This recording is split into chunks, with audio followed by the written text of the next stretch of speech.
driving. Hope comes and stops us in our tracks. Bravely we prove in our striving, trudging together each day. Where there's a will, there's a way.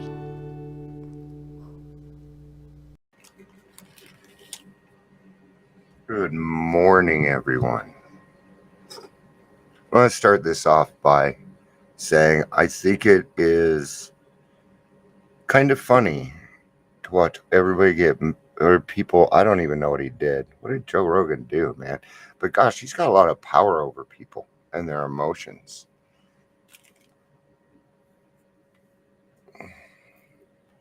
So don't tell me a lot of people don't need this program, right?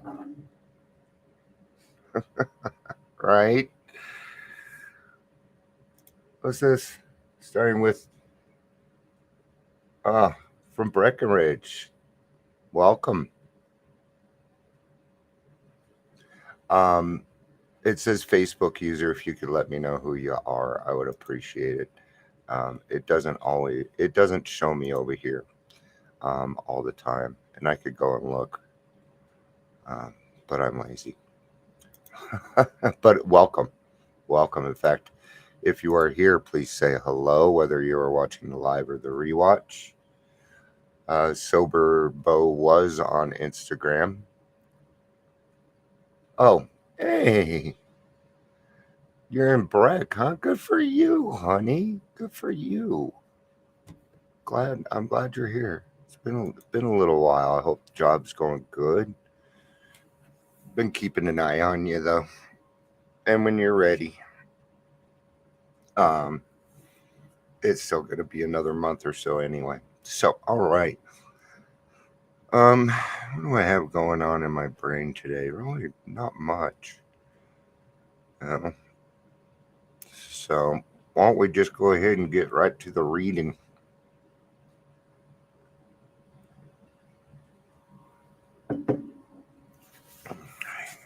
Our common welfare should come first. I keep doing that wrong. It doesn't say should. Our common welfare comes first. The unity of Alcoholics Anonymous is the most cherished quality our society has. We stay whole or AA dies. And that's off page 129 in the 12 by 12. So why is that? Because we got to commit to something at some point for something, don't we? We got to make some kind of commitment. And AA is a good place to do that, really, no matter who you are.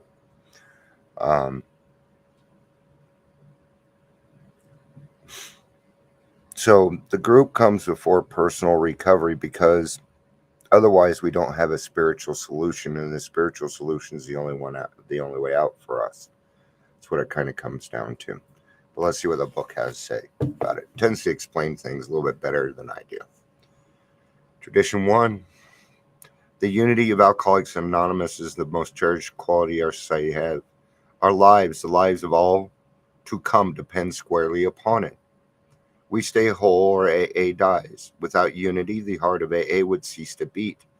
Our world arteries would no longer carry the life-giving grace of God. His gift to us would be spent aimlessly, back again in their caves. Alcoholics would reproach us to say what a great thing AA might have been. Right? That's why it's important, and I say this a lot, that we don't try to go out and reinvent the wheel. That's why I'm not necessarily against SUD. I think it's just stupid. I do. Just call me a drunk. People don't know what substance use disorder is.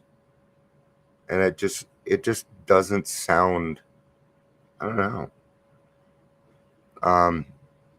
I'm not big on people coming up with names to classify me. I'm just not big on that. So I'll stick with alcoholic. Thank you. I'll stick with drug of choice. I will stick with addicts and alcoholics, because that's what we are. If we can't accept that for what it is, then we will not grow. We won't. We will not grow. All right. I don't go to meetings and say, I'm Dion, I have a substance use disorder. No. So I don't need another name. Thank you. For me, that's partly just kind of reinventing things that don't need to be invented. And there's somebody out there going, oh, I came up with that name. Who gives a fuck? Because we don't like it. Just because you put it in your program doesn't mean that's what it is now. Thank you, C-Car. All right. Don't get me wrong. I like C-Car. I do. It's who I use for my own, but doesn't mean I agree with everything. Does this mean someone anxiously asks that in the AA individual doesn't count for much? Is he to be dominated by his group and swallowed up in it? We may certainly answer this question with a loud no. Why do we do it that way? Because it needs to be open to everyone. There are no hard, fast rules. And recovery should not have any hard, fast rules. None. Nothing should be forced upon you. And that happens a lot. I'll give you a good example. I'm going to give you money. You're required to do this. See, money always comes with a requirement. It does. And that's the unfortunate part. But when you make that requirement a demand to see you, now we're talking about something different, right? That's called manipulation. Now, if I'm going to put a roof over somebody's head and they're going to need to do certain things, I'm going to give them options. You could do this, you could do this, you do this. You can go to, you could try IOP if you want to do it, or AA, or NA, or ACA. It doesn't matter to me. What is your road going to be? I'm going to sit down. We're going to figure out what's going to be the best way for you. And then I'm going to let you follow that. It has nothing to do with me. I was the person that helped get the roof over your head. That is my lane. Okay. So it's very important that we stay in our lane. I notice that when I get out of my lane, what tends to happen is I start working on other people's problems. OPP. You down with OPP? You know me. That's what that is. Other people's problems. That's what the song's all about. You down with OPP? Means, are you addicted to drama? And almost every single one of us are. I get caught up in it too. I do.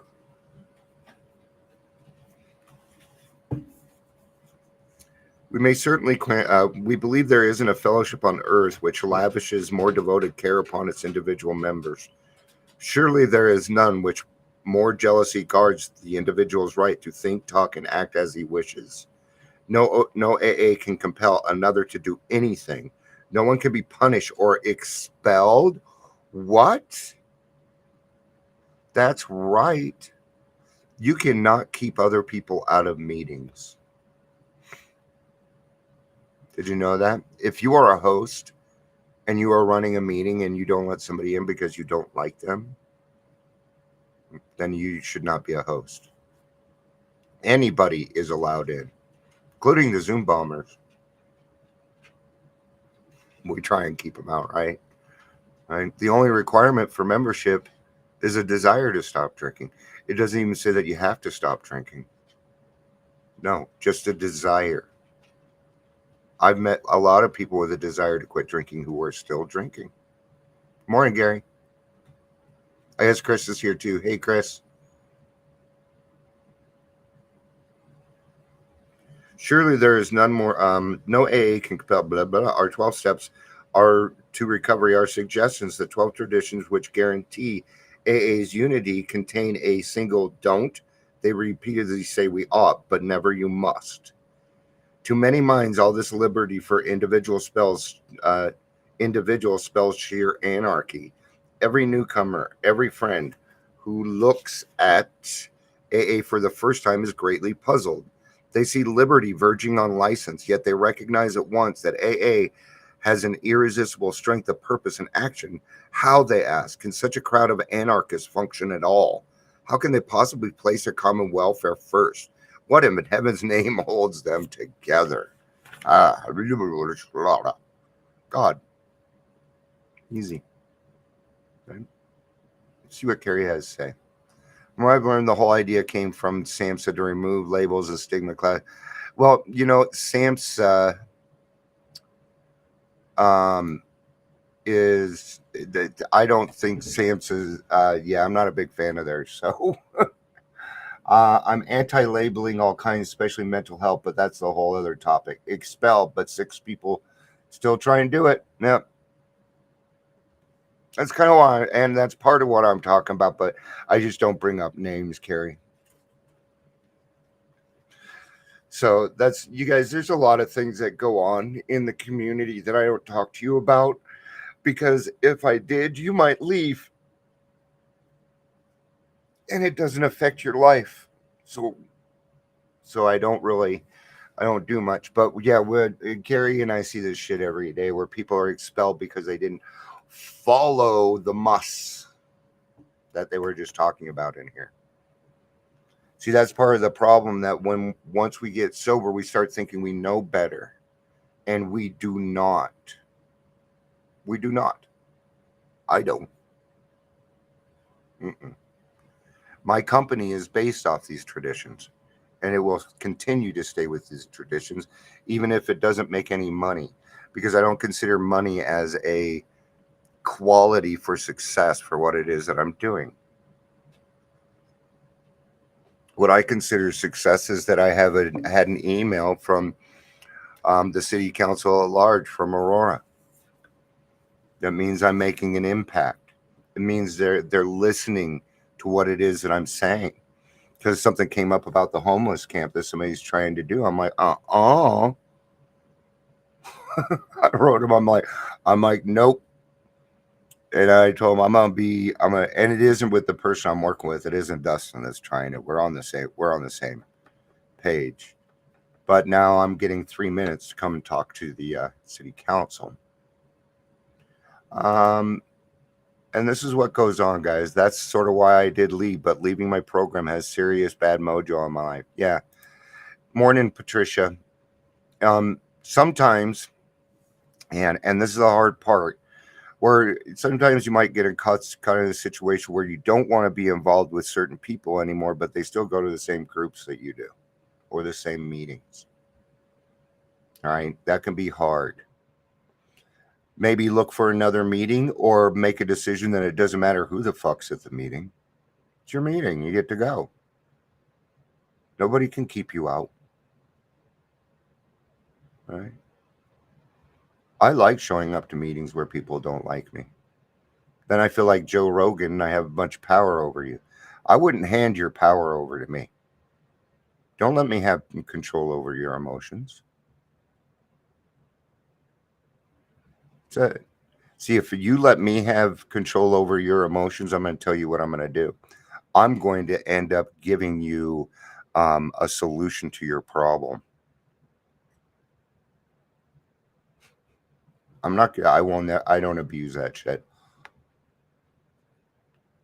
And there's a lot of people around that allow me to have control over their emotions.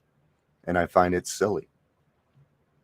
I've been on the opposite side of that where I've let other people control my emotions, right? You guys know what I'm talking about. And we have to get past that.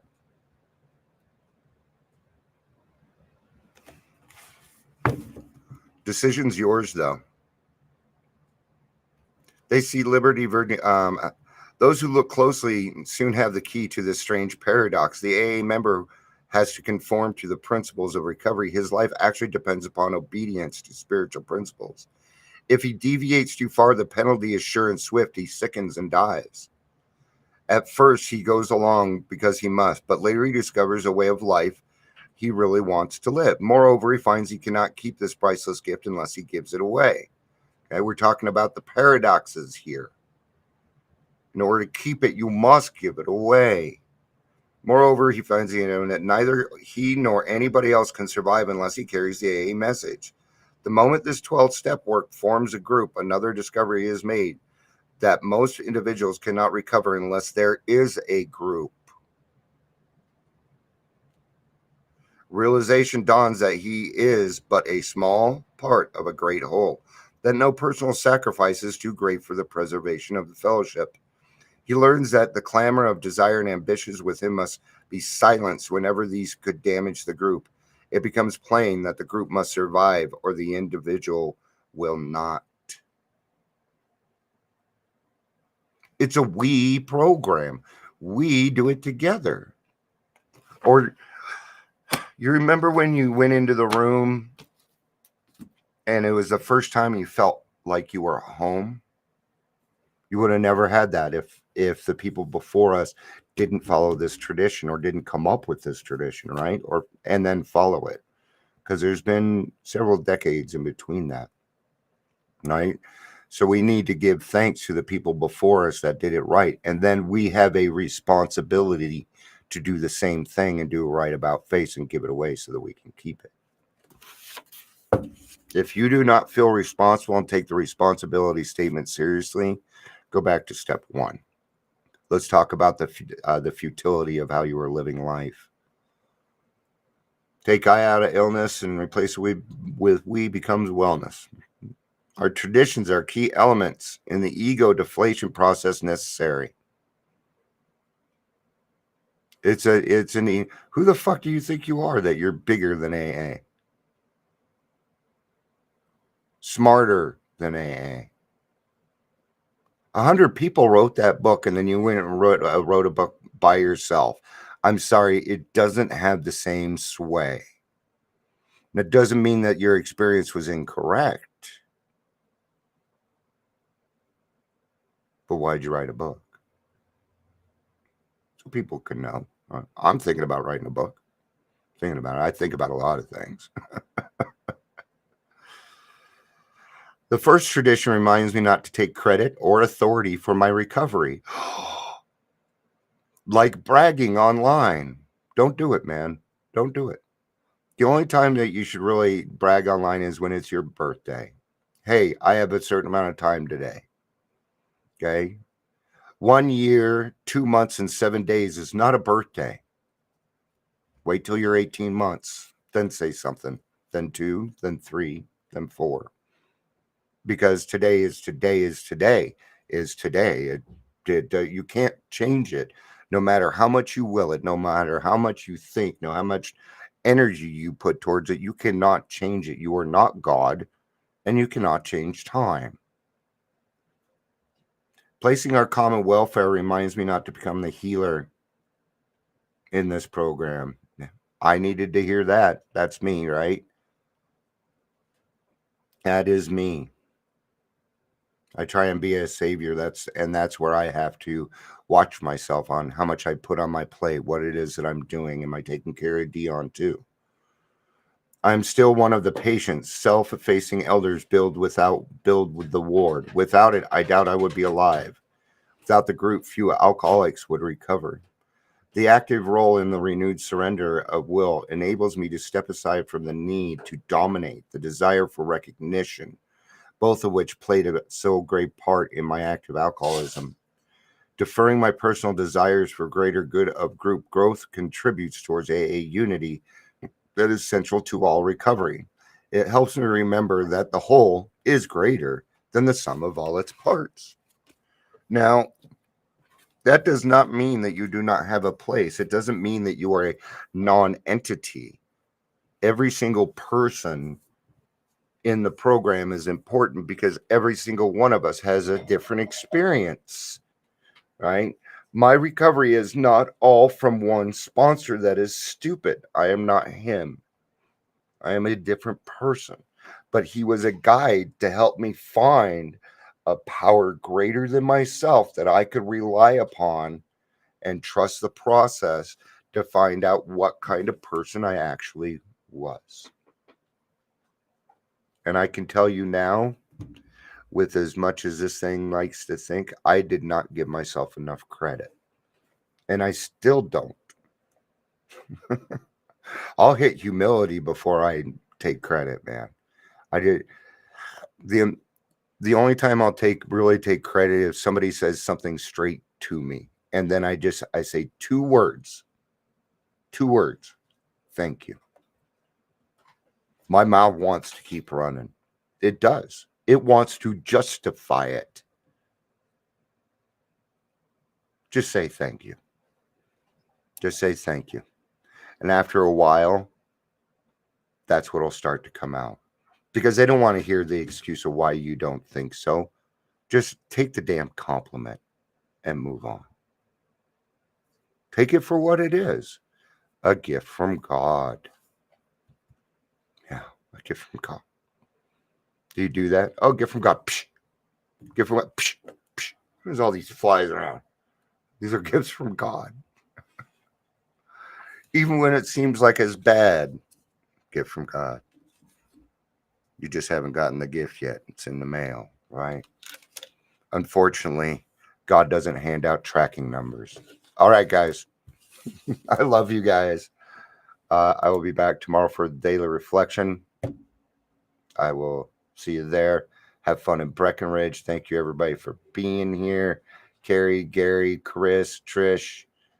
Did I miss anybody? I don't think I did.